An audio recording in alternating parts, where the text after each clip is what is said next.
Good afternoon. Good afternoon, everyone. Welcome to my live. And today is April 28. By the grace of God, Happy Lord's Day to everyone.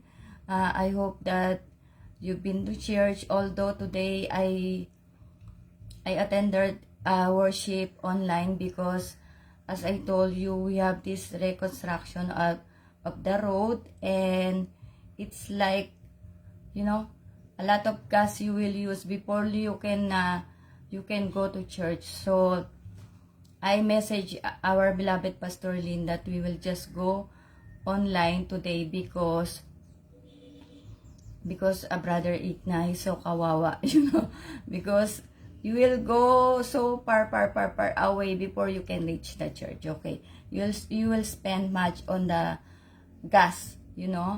So I told you we are in the remote area, like something bundok or like this, okay? So glory to God.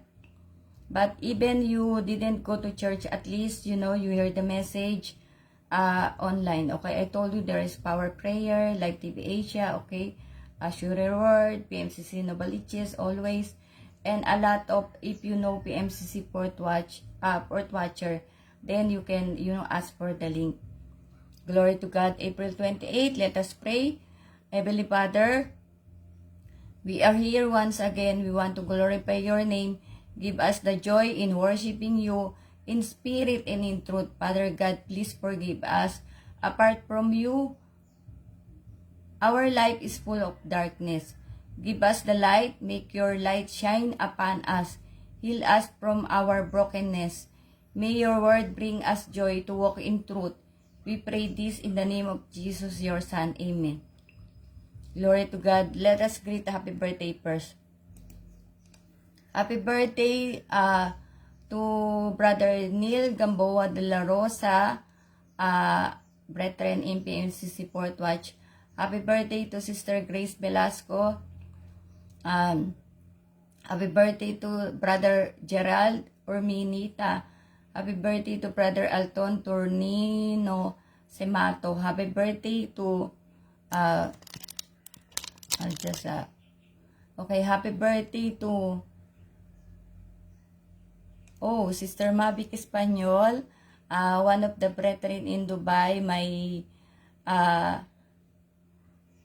what you call this? She is good in singing, or she is in the Dubai Media Praise and Worship Team or Music Ministry. Okay, so glory to God. Happy birthday to my cousin, Sister Rochelle Codeliego Go. And happy birthday to one last, Brother Alex Enriquez. I think this is my classmate. Happy birthday to all of you. May God continue to guide you, to bless you, your family, your ministries, your work, your health, and may God be always with you, okay? So God bless all of us. I told you, even you're not in my friends list, I want to greet you happy birthday, and may God bless you. Today already I saw this one, I told you the restream, but only in Facebook, and later I will make the test because I don't have the time to make a test for the Facebook Live. There is a restreaming for the YouTube and Facebook or other channels, but not yet try. Today I will try it, okay, by the grace of God.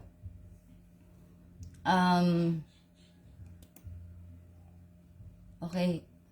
And today also, yes, happy Lord's Day. Today also, that's why I started early, because 4 p.m. the Humphrey Global Crusade 15 AATF Complex, Sports Complex in Malagasang, Cavite. So everyone is invited, okay? You can go, if you are in Cavite, then you can go to Malagasang AATF Sports Complex, or you can watch at the comfort of your home, okay? So you are all invited so that we will have all peace that we need, okay? Okay, to be honest, away before I start, I want to say thank you from the bottom of my heart. Thank you, thank you, thank you. Okay, God sees I don't have to, to explain much of myself, but I really wanted to thank you. Okay, maybe in one day I'm using the Facebook or a social media platform, like 6 hours, 8 hours, but most of the time I'm doing God's work. Okay, for the and of course hearing the word of God. So I don't have much time to comment or to see the profile of this one, okay? So I hope you understand, and God bless all of us. To be honest, I felt sorry for my daughter that she grew up in a place wherein God is not acknowledged. My parents-in-law, they are good because at least I have known them for a little time. My husband's mother and father, okay? My father-in-law, even he is also a drinker, I do not remember anything that I can say they were bad to me or to my daughter. This my daddy, the father of my husband. Okay, father-in-law, why I'm so, anyways, you know the saying, kung anong puno, siyang bunga. Okay? Marco, there was this time, I requested him, I think, to edit my video. Several times, okay? And at that time, I said, I will not pay yet, okay? I will see his work also. And because I do not have yet the income or enough money to pay him. Several times he will just say yes, but actually just ignoring me. I told my husband, because I'm telling my husband everything, because he, Marco is his nephew, okay? So I told my husband about his attitude. He just said, he will not obey you or give you importance because he will not get anything from you. Which is true, okay? I knew that. Okay. So, even I invited all of them to listen to the word of God. All of them are our beloved Pastor Waldy coming weekly here in the house before. When Pastor Waldy will come, all of them will go in the backyard. That's what, they are doing every time. As if somebody, ghost came. And Marco, several invitations also I did. And when I spoke to him, because before I am easily get convinced, madali ako maniwala. That's what my character, that's why also I easily get cheated, naloloko. But I told you before, I was also the same as them. But praise be to God that very early that I knew God because of my parents. Because I was brought, my parents taught us to be God-fearing, to be near to God, That's why. And that's why I told you I am the last one, I guess, to know that God is saying to me, Veronica, I am talking to you. Niloloko ka na ng mga tao, inaapi ka na ng mga tao, pati mga anak mo ginagamit sa kalokohan nila, natutulog ka pa sa kangkungan.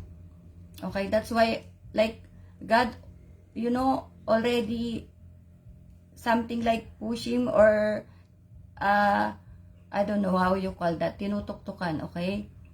But I'm still like sleeping. But I told you in my past FB live, I'm saying that the Holy Spirit really guiding me. But I really don't know that somebody's cheating me or really the God is talking to me. But something like, that's why when I say that God is pushing me to come here, the Holy Spirit already, that time, He is the one really pushing me to come here, okay?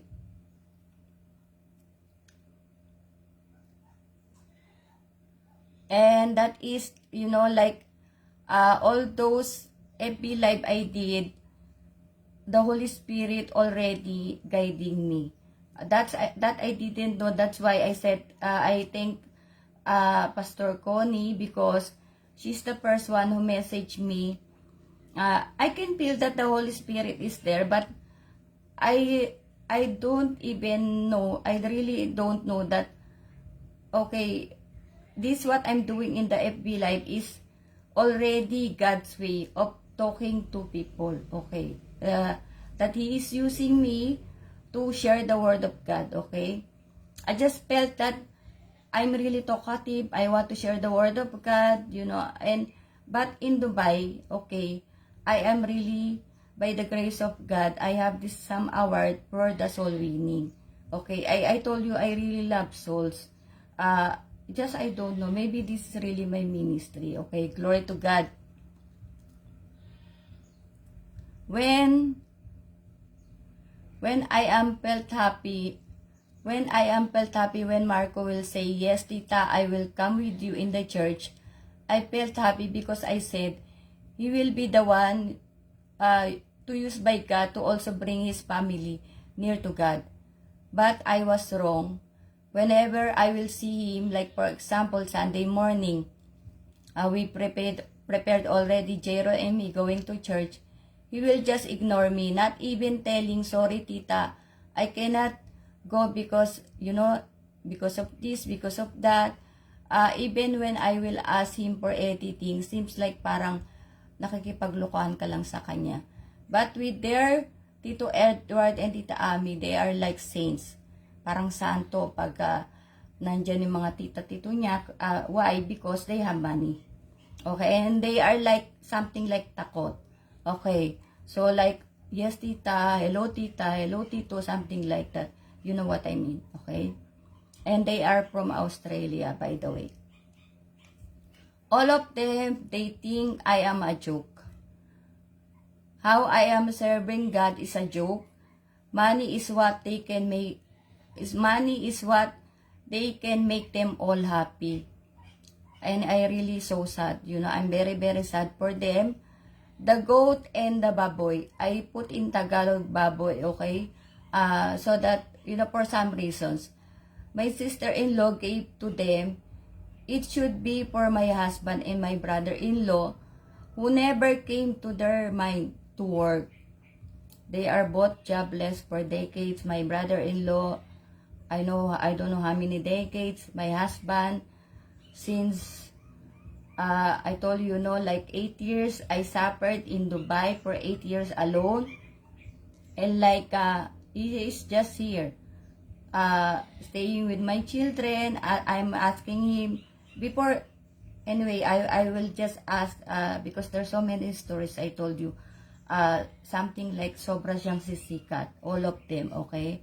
But let God spoke to me what I need to say. Because there are so much things to say.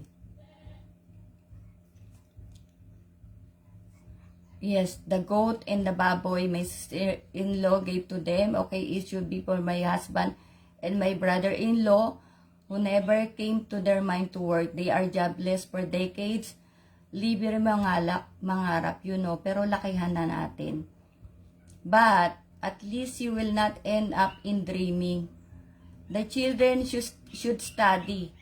Because they are like my husband, he will shout, "Jeron, ang kambing," like this, and my brother-in-law also for the baboy, for his although I cannot compare my son to Marco, okay, because Marco is like gaming, but Jayron, to be honest with you, God knows, okay, that he is different, and not because he is my son. My bilas, the wife of my brother-in-law, she is also lucky that my sister-in-law gave her the chance to study college. Me, my, what's this? Yes, my mom, I told you, right? That she was widow like she was widow. My father, he died at 56, so same like 55 maybe. She was widowed and we were 9. She was the only one all alone to, sending us to school. And the chance to that she should at least, I told you, my husband, sister-in-law, okay, the wife of my brother-in-law, at least because she was sent to college by my sister-in-law, at least, you should at least explore. Like, you cannot say, ito lang yung alam ko. Like, we are all weak, but God gave us talents to use for good, not for wickedness, okay? All of them, I am teaching how to earn. I'm my Facebook live before, everything. And they can see me, right? How to earn. It is just they are all lazy. They are the Lord of themselves. Even in crypto, I guess, Sol, my bilas. I guess she is earning now in Pi Network as what Marco told me. But if she will not share her resources, our resources, this for our all of us, because this eye-opener, okay? If you will not share for God's work or in doing good, sure, you will left with nothing. My prayers for the children, they will be not like their parents. Maybe they have cheated me, my daughter, my sister-in-law, my brother-in-law, but not God. Okay, we should remember that you can cheat your friend, anyone, but we cannot cheat God.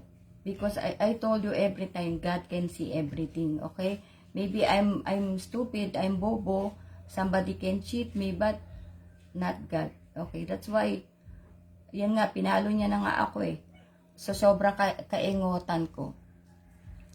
God is crushing us or making us pahiya, to shame us or allowing us to be in shameful situation or not comfortable situation because He loved us. We should remember that, okay? Our DM Bishop Jonathan Periol said in Home Free, do we think Jesus Christ hung on the cross of Calvary, was comfortable in his situation, almost naked in front of so many people, just to redeem us from our sins? He is sinless. He is God, being the Son of God. For those people saying Papa Jesus, we should desire to know and to read the Bible. We should be taught by someone authorized by God. Okay? Not always saying, alam ko na yan. I know that already. Our beloved Pastor Walty told us today in worship, God only wants one thing for us. What is that? For Him to acknowledge Him. For God, that we will acknowledge that God is God and we are only slaves. To God be all the glory. Hindi yung mas marunong pa tayo sa Diyos. As if we are better than God. Remove our pride, be humble, be obedient, be contented on what God gave us, be happy. God will give us our needs, not our wants. I don't have verses today, okay? I just want to tell you that because before I said, right, that 1,000 years for us is only one day for God and only seconds left. That Jesus is coming soon. Only seconds left, okay? I told that also before. We are already rushing. And soon, because if you have noticed that we are almost in cashless society. Because the world, the Antichrist, is preparing the world for cashless society. We cannot use our money. That's why also our beloved pastor told us, and even the leaders, And even as the brethren, of course, we know what will happen. That we are using our resources for the, for the glory of God, for His gawain here in the earth, because to save people. That's why I told you, home free alone is very expensive because our soul is priceless. Our kaluluwa, walang katumbas na halaga. Why? Because, Jesus Christ's blood, this the one used to redeem us from our sins, okay? So, I will not explain too much of that. And, if we notice super init, right? Too much hot here in the Philippines. Believers also need to sacrifice for the sake of those people who are not saved. Kailangan natin magsakripisyo. Alam naman na maraming believer, okay? Para sa kapakanan ng mga hindi pa mananampalataya. To God be all the glory. I don't have verse, but this only one, that, God put in my mind. Although this I already shared before. Ephesians 5:16, making the most of every opportunity because the days are evil. In Tagalog, samantalin nyo ang bawat pagkakataon na kayo makagawa ng mabuti sapagkat punong-puno ng kasamaan ang daigdig ngayon. Okay, so let us pray. Father God, thank you so much. May we always give the honor which is should be given to you. May we always walk in a way that you should walk with us. May we be humble enough to receive you as our Lord and Savior. May we remove our pride that is useless. Lord, we thank you for today, for the testimonies. Continue to use your servant to open the eyes of the people, so that they can receive salvation from you. Tomorrow is not a promise, and we know that you only want the best for us. We know that you want us to bring in your paradise. Lord, give us always the grace that we need, and forgive us. Thank you so much for today. In Jesus' mighty name we pray. Amen and amen and amen. Glory to God. Thank you so much, and I hope, at least in small, short meditation of His Word, not only this one verse, but the testimonies. I hope that, all of us, we can be, we will serve the Lord, because in Ecclesiastes 12:13, right? Na ito ang wakas na lahat ng bagay, na tayo po ay we should serve the Lord, we should keep His commandments, because God is very gracious that He can give everything to us. Just He need to be acknowledged that He is God. Okay, I am your God and we are yours, and we are God's slaves. Okay, we are nothing. We should remember that. Okay. So to God be all the glory and God bless us all. See you all tomorrow. God bless.